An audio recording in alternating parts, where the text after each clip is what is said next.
What would you think if I told you that combining cement and varnish could create a coating strong enough to resist water, cracks, and time itself? You might think it sounds strange, but I had the same reaction until I tried it myself.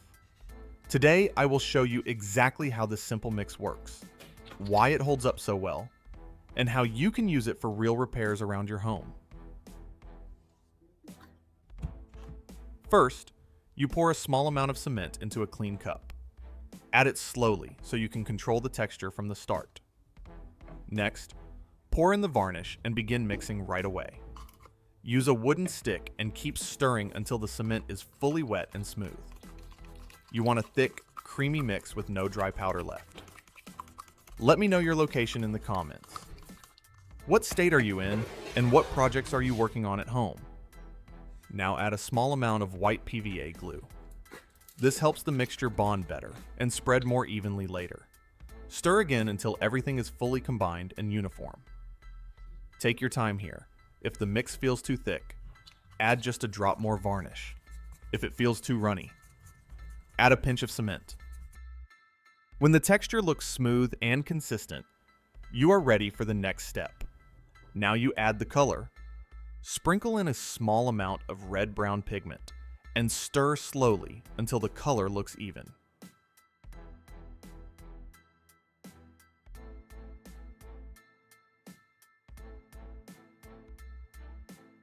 Make sure there are no dark streaks left in the mix. This step lets you control the final look. So add more pigment only if you need it. Next, place masking tape on the wall to form a simple square. This keeps the edges clean and helps you see the result clearly. Pour some of the mixture into a tray and load a small paint roller.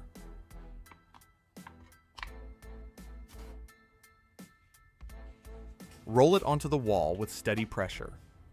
You will feel right away that this mix is thicker than normal paint. Let it sit and do not touch it. This test patch will show you how well the coating spreads, levels, and bonds as it starts to set.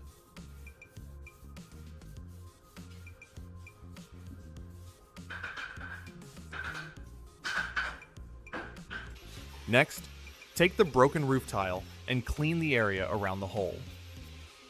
Make sure there is no loose dust or sharp pieces left. Turn the tile over and apply aluminum tape on the back side of the hole. Press it down firmly so it seals the opening completely. This tape acts as a temporary backing and keeps the repair material from falling through. Check the front side again and confirm the hole is fully supported.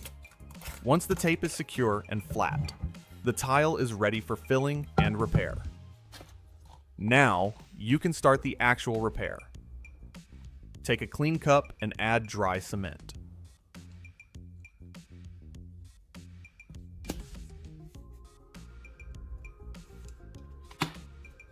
Sprinkle in a small amount of baking soda and mix it well so the powder is even. This dry mix helps the repair harden faster and lock together tighter.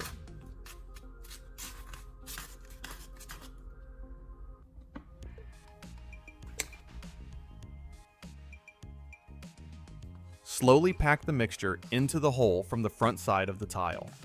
Use a small stick or screwdriver and press it in firmly so there are no air gaps. Next, add a few drops of super glue directly onto the cement mix. You will see it react and set quickly. Now place short strands of fiberglass into the hole. Push them gently into the wet area so they sit inside the repair, not sticking out.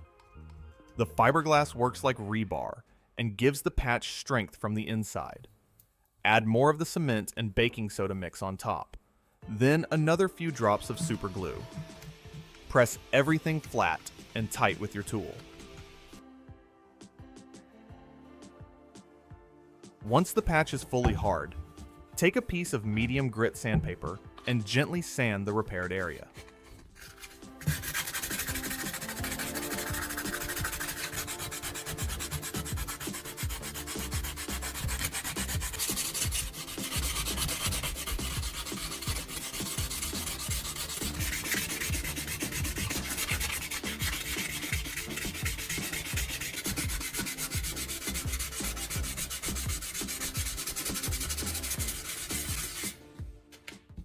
Work in small circles and keep the pressure light so you level the surface without damaging the tile.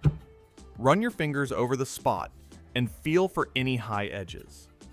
The goal is a smooth, even finish that blends into the tile. When the surface feels flat, turn the tile over and carefully peel off the aluminum tape. Remove it slowly so it does not pull on the repair. Now it is time to prepare the waterproof coating. Take a clean glass cup and pour in a small amount of acetone. Do this in a well-ventilated area and keep it away from flames.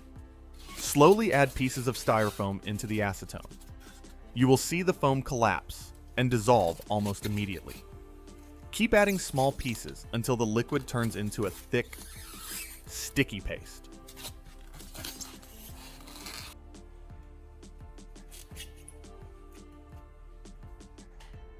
Once the styrofoam is fully dissolved, add a small amount of acrylic paint.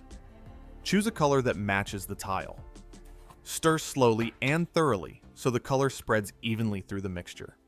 You want a smooth, creamy consistency that can be brushed on without dripping. If it feels too thick, add a few drops of acetone and mix again. When the mixture looks uniform and smooth, it is ready to use as a protective coating on the repaired tile.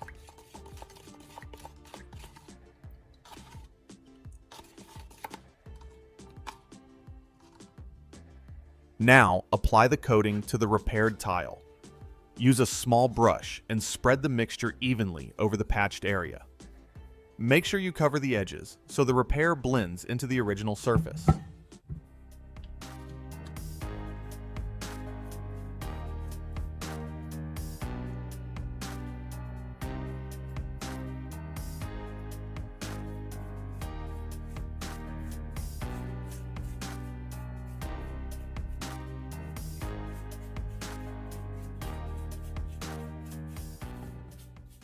Do not rush this step.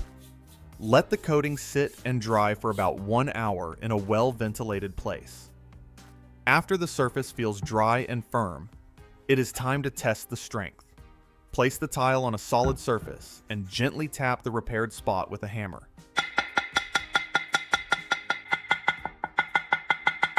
You should feel a solid response with no cracking or flaking. Next, spray water directly onto the repair. Watch closely. The water should bead up and run off without soaking in. This tells you the surface is sealed and waterproof. If the coating stays intact after both tests, the repair is strong enough for real use. Now you have seen what cement and varnish can really do when you use them the right way. You watched it go on the wall, seal a broken tile, and stand up to water and impact. This is the kind of simple repair that saves time, saves money, and keeps things working around your home. If you found this useful, hit the like button so I know to make more projects like this. Share this video with someone who likes fixing things instead of throwing them away. And if you want more practical DIY ideas you can actually use, subscribe to the channel and turn on notifications so you do not miss the next one.